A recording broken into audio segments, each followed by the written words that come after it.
Then I saw another mighty angel coming down from heaven. He was robed in a cloud with a rainbow above his head. His face was like the sun, and his legs were like fiery pillars. He was holding a little scroll which lay open in his hand. He planted his right foot on the sea and his left foot on the land, and he gave a loud shout like the roar of a lion. When he shouted, the voices of the seven thunders spoke. And when the seven thunders spoke, I was about to write, but I heard a voice from heaven say, "Seal up what the seven thunders have said, and do not write it down." Then the angel I had seen standing on the sea and on the land raised his right hand to heaven, and he swore by him who lives forever and ever, who created the heavens and all that is in them, the earth and all that is in it, and the sea and all that is in it, and said, "There will be no more delay." But it got really old with those dreams.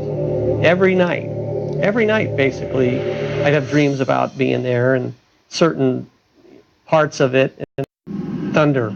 When the storm's right on top of you, it was a huge explosion. For those of us who were here 10 years ago, there are things seared in our souls. There are things seared in our souls. Seared in our souls. The officers later suffered post-traumatic stress syndrome. 3 committed suicide. Others, depression and substance abuse. Some pretty bad things happened. That day was pretty shocking, and to this day, just watching all that video again, it just chills up my spine as a journalist. To thwart not emptying in the amount of cash that maybe he was expecting. I can feel it in his tone. Now he's getting a little more aggressive. He's saying, "Where's all of it? I want you to open up all of it." So what does he do? He opens fire in all the money that's in that cabinet. You've no idea what Phillips has in mind. Now, it's payback time. And they just brought up these 2 huge guns. We are all pinned down by automatic gunfire. He had automatic weapons with armor-piercing rounds. For every one we shot, they would shoot 50. It's almost like we're shooting slingshots. Their only hope is that the criminals will go. When, 7 minutes into the firefight, Matasaranu climbs in the Chevy and shouts at Phillips to do the same, officers pray they'll make their getaway without further bloodshed. If they had wanted to get away at that point, they could have drove out that parking lot right then. At the side of the wall over here, that's where they stayed. The one gunman stayed in his car, and the other one sort of walked back and forth in front of the cars, as you see in the video. I was waiting for these guys to make a break for it. I mean, when I was here, they could have gone through the cops with no problem. They could have gone down Archwood and just gotten away with no problem. They only had the green light, but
Allí se encuentra uno de los policías que comenzó esta balacera, tratando de conseguir, te digo.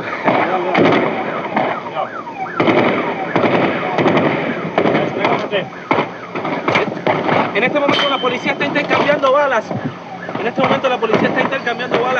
Con los presuntos asaltantes. The white car is the getaway car. Here is another pack over in the handicap parking in the bank.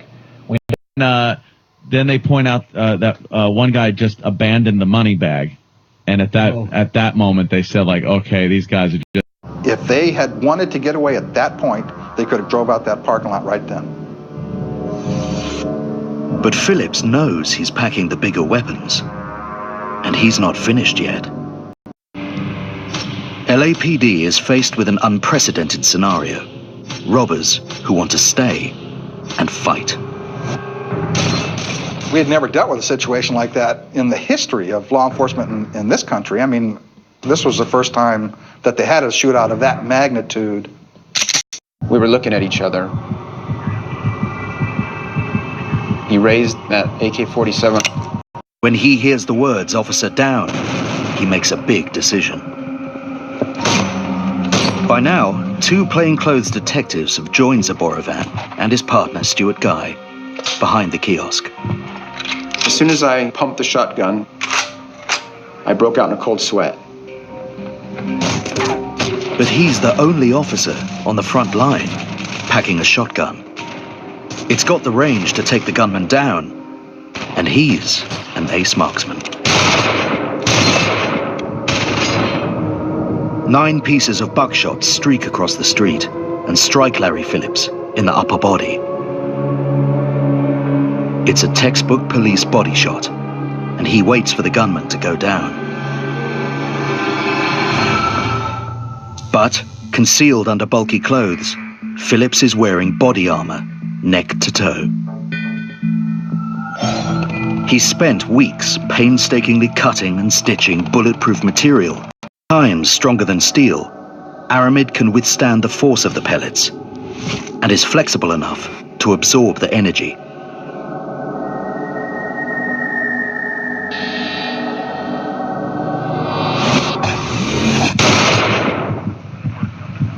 Phillips spun around. He immediately locked onto our position, and for a split second or two, we were looking at each other. He raised that AK-47 and began spraying the fully automatic gunfire. Bullets were racing through the key shop. We were being, hit with shrapnel, and I had realized that the detectives weren't wearing body armor. Zaborovan shields the detectives as best he can. Like Phillips, he's wearing body armor. But his standard is a slug rips through his vest into his lower back. A second bullet enters his side and exits his upper leg. And I will give power unto my 2 witnesses, and they shall prophesy 1,260 days, clothed in sackcloth. These are the 2 olive trees, and the 2 candlesticks standing before the God of the earth. And if any man will hurt them, fire proceedeth out of their mouth, and devoureth their enemies. And if any man will hurt them, he must in this manner be killed. These have power to shut heaven, that it rain not in the days of their prophecy, and have power over waters to turn them to blood, and to smite the earth with all plagues, as often as they will. Never seen anything like this in all the time that I've been here in the city, and I've seen quite a few bank robberies, and this is just absolutely unbelievable. Normally, they would be holed up inside the bank, but this is just completely brazen when they come out of that bank like that with no regard whatsoever, not only for their own situation. There's the officers firing right there. And we do have some activity. Here he is. He's right beside the truck, continuing to walk eastbound. Now, I don't know what happened to the person in the car, but this guy is just continuing to walk. Oh, he's firing some more at the officers. And the officers are off to his right, to the right of your picture there, across the street. You can see 2 officers behind those 2 vehicles right there, and they're trying to maintain their cover position so that they can stay away from this suspect's gunfire. But I cannot believe this guy is just continuing to come out here and fire at the officers in this area. Very cavalier attitude right now, walking around in the parking lot with their automatic weapons, brandishing their automatic weapons. This situation, we were also, one of the reasons we had to leave, Kyle, so quickly is that I was getting reports from our pilot that they were actually firing on us right now. Now, Dean, if we can circle back to the police, which are, as you can see from this wider shot, they have the situation, well perimetered right now, but of course now you have suspects that are acting we have suspects that are acting quite brand. Okay, we're following the suspect car right now. We've guy who is almost nonchalant in the way he's walking around Very in that casual. parking lot. And sort of indiscriminate firing. A clip full of bullets. He just sets down. Now he's changing another clip, pulls it out of what looks like an ammunition pack, puts another clip in there, and he's getting ready to do the same thing over again. Now you see the white car? The white car is the getaway car. They're using this getaway car as cover as they fire at police who are all taking cover across the street. As well as residents and people who happen to be shopping in the area just hit the ground. We heard one of the people in the bank who was just entering the bank when this was taking place, people were still lining up at the ATM machines. The second gunman, he's on foot. Perhaps they feel that they have a better chance if the gunman drives and the other gunman provides tactical cover. This is almost a military type of tactical situation. These guys act as if they have had military training.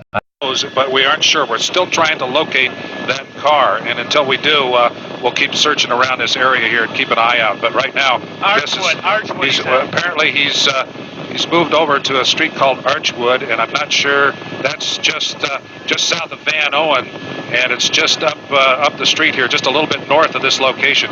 So we'll take a look up there and see if we can find a suspect vehicle on Archwood, but Archwood and Ranford, I think. Archwood and Brantford, or something like that. Anyway, we'll be looking around trying to see if we can locate this car. And so far, they've got one suspect down. We do have numerous people injured here. We did see an officer who was very badly injured. And okay, we have the car in sight right now. We do have the car. It's right up here, just a little bit south of Van Owen. And as you can see, they've got bullet holes all in the windshield of this car. And I don't know what relationship this pickup truck has to that car. Oh, there he is. It's a suspect coming out of that pickup truck. And he's firing. I don't understand what's going on here. He's firing into the car. You can see the shots hitting these guys, and they're still walking. They had to actually lean a little forward because the bullets were pushing them backwards. Really? Yeah, it was insane. It's really Finally, with bullets riddling his legs, Matasaranu goes down. He's been shot 29 times, but he's still alive. As SWAT officers move in to arrest him, Matasaranu has a final surprise. As soon as the suspect was handcuffed, the only thing that he kept saying over and over was, shoot me, kill me. We didn't respond to the suspect. We returned to the bank. Back on the streets, one injured man is still bleeding out. Emil Matasaranu lies here for 70 minutes until his body succumbs to the trauma and he dies. Testimony, the beast that ascendeth out of the bottomless pit shall make war against them, and shall overcome them, and kill them. And their dead bodies shall lie in the street of the great city, which spiritually is called Sodom and Egypt, where also our Lord was crucified. And they of the people and kindreds and tongues and nations shall see their dead bodies 3 days and a half, and shall not suffer their dead bodies to be put in graves. And they that dwell upon the earth shall rejoice over them, and make merry, and shall send gifts to one another, because these two prophets tormented them that dwelt on the earth. And after 3 days and a half the Spirit of life from God entered into them, and they stood upon their feet, and great fear fell upon them which saw them. The high-incident bandits fired over 1,100 rounds of ammunition. That's a bullet every 2 seconds. What were they hoping to achieve? They could have made their getaway. When officers raided their apartment, amongst tens of thousands of dollars, they found a possible cause for the gang's bizarre behavior. In the VCR was a copy of the 1995 Hollywood heist movie, Heat. The similarities between the film and the shootout are uncanny. This was an act of God, a stroke of his hand over the whole situation. The thing also said that they caught those two guys. They picked them up a couple of months before the actual robbery in a car loaded with guns, ammunition, magazines, high-capacity magazines.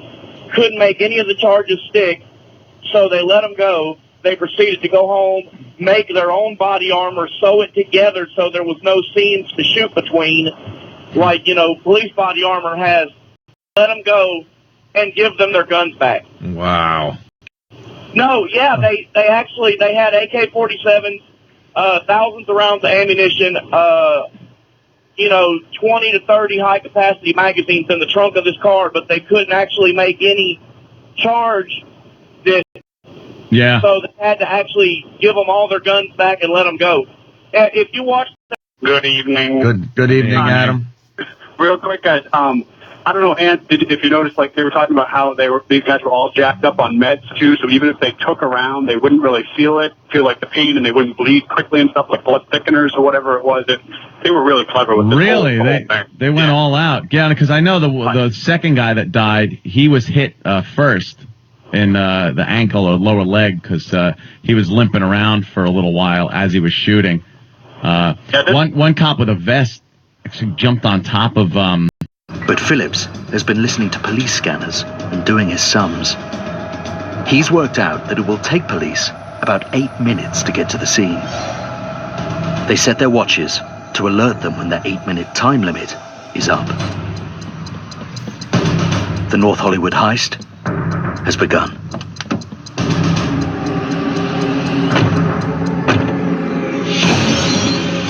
In an extraordinary coincidence, just 20 meters away,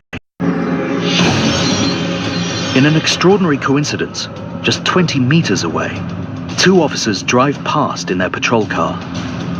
They suspect that the giant black-clad figures are the notorious high-incident bandits.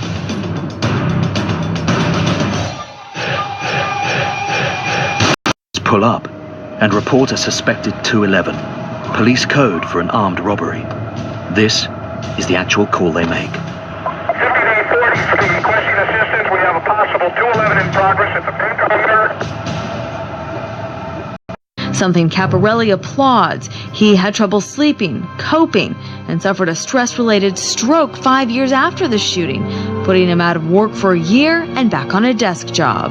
It was a big wake-up call. I changed my attitude, I changed my health routine, and so forth. Actually, my job actually changed. I was never able to go back to work the field anymore. He also watched 3 of his colleagues commit suicide in the years following the shootout. His book aims to share the unforgettable experience and give intimate insight into how the events we see unfold on live TV live on in the hearts and minds of those involved. The baggage that you took from that event added to the big picture, but they're not here anymore. They took their own lives. So people need to know that when officers are involved in something like that, it just doesn't end at End of Watch. That's right. Officer Before they were killed. Many officers later suffered post-traumatic stress syndrome. 3 committed suicide. Others, depression and substance abuse. Mayor He hasn't faded. Today. For those of us who were here 10 years ago, there are things seared in our souls. Every time I start to talk about it, it brings me back. Those who were there remember it well. Oh, this is going to get ugly real fast. Exactly what I thought. This is going to get ugly real quick. 10 of life from God entered into them, and they stood upon their feet, and great fear fell upon them which saw them. And they heard a great voice from heaven saying unto them, Come up hither.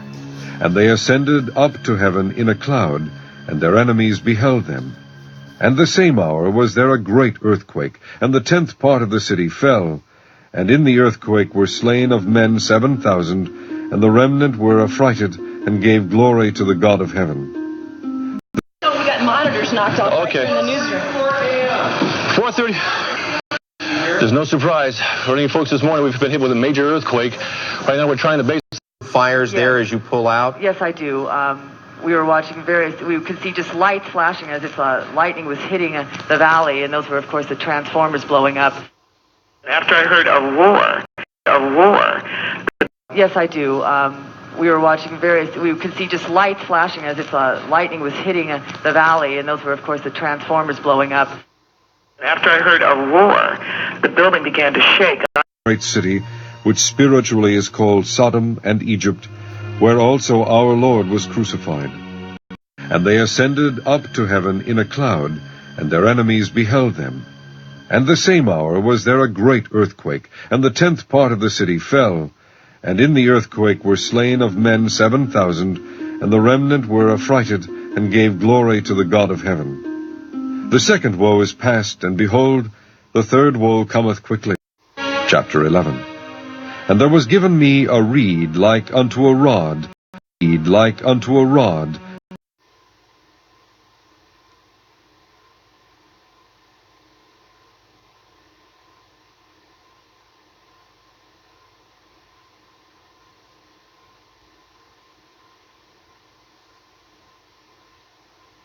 shall make war against them, and shall overcome them, and kill them, which spiritually is called Sodom and Egypt, where also our Lord was crucified.